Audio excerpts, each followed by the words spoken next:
Everyone, આજે આપણે ધોરણ 10 ચેપ્ટર નંબર 4 ની શોર્ટ નોટ જોવા જઈ રહ્યા છે. અ વન્ડરફુલ ક્રિએશન, અદ્ભુત રચના. The Lord was making the standard model of a mother. એક સમયે ભગવાન એક માતાનું અદ્ભુત મોડલ એટલે કે પાત્ર બનાવવા જઈ રહ્યા હતા. A curious angel came and praised the Lord. એ સમયે ત્યાં દેવદૂત ઉપસ્થિત થાય છે ભગવાનની સમક્ષ. When God created mother, he wanted to all parts to be movable. જ્યારે ભગવાન માતાનું અદ્ભુત રીતેનું પાત્ર બનાવવા જઈ રહ્યા છે ત્યારે એમને તેમના દરેક પાર્ટ્સ કેવા જોઈએ છે? મૂવેબલ, હલનચલન કરી શકે તેવા જોઈએ છે. She has a lap એટલે ખોળો, that disappear when she stands up. ભગવાન એ માતા પાસે એક એવો ખોળો આપવા માંગે છે જે બેસે ત્યારે દેખાશે અને ઊભા થશે સ્ટેન્ડ્સ અપ ત્યારે તે ડિસએપિયર એટલે કે અદૃશ્ય થઈ જશે.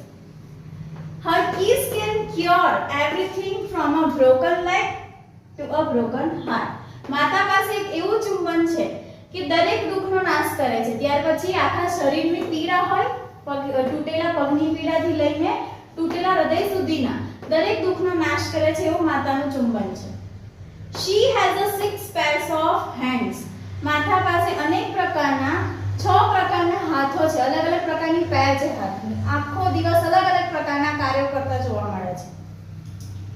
She has a 3 pairs of eyes. એ સિવાય માતા પાસે આંખોની 3 જોડી છે. One pair to see them close eyes. પહેલી પેર શું કાર્ય કરે છે? પહેલી જોડી આંખની કે જે બાળકોને બંધ આંખોએ નિહાળે છે.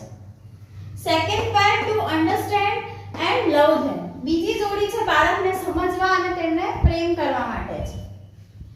Third pair to see their all secret things. બાળકની જે છુપી વાતો છે તે જાણવા માટે સમજવા માટેનું કાર્ય આ ત્રીજી જોડી કરે છે. She is able to run on any food available.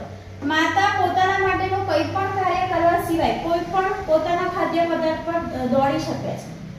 She can feed a family of 6 members. 6 વ્યક્તિઓના પરિવારને only on half kilo of cabbage. અડધા કિલો કેબેજની અંદર આખા પરિવારનું ભરણ પોષણ કરી શકે છે. She can manage child bath. એ સિવાય તે બાળકને નહાવાનું, પ્લે એટલે રમવાનું, સ્ટડી એટલે અભ્યાસનું, ફૂડ જમવાનું એન્ડ સ્લીપ એટલે ઊંઘવાનું દરેક પ્રકારના કાર્યોનું મેનેજમેન્ટ કરે છે. કેવી રીતે? Without gating irritate. ઇરિટેટ એટલે ગુસ્સો કર્યા વગર, ચીડિયાપણું કર્યા વગર દરરોજના આ બધા જ કાર્ય માતા કરતી હોય છે. She has a tear for pain. માતાની આંખોમાંથી ઘણીવાર ટીયર એટલે આંસુ પણ આવતા જોવા મળે છે. શેના આંસુ? જોય એટલે ખુશીના, પેન એટલે કે દર્દના, પ્રાઇડ એટલે ગર્વના, ડિસઅપોઇન્ટમેન્ટ એટલે નિરાશાના એન્ડ લોનલીનેસ એકલતાના. આ બધી જ વસ્તુ ઘણીવાર બને ત્યારે માતાની આંખોમાંથી આંસુ કોઈક ને કોઈક વાર આવતા જોવા મળે છે. She is such a wonderful creation. ખરેખર કહી શકાય કે એક અદ્ભુત રચના પ્રભુ દ્વારા માતાને બનાવેલી છે.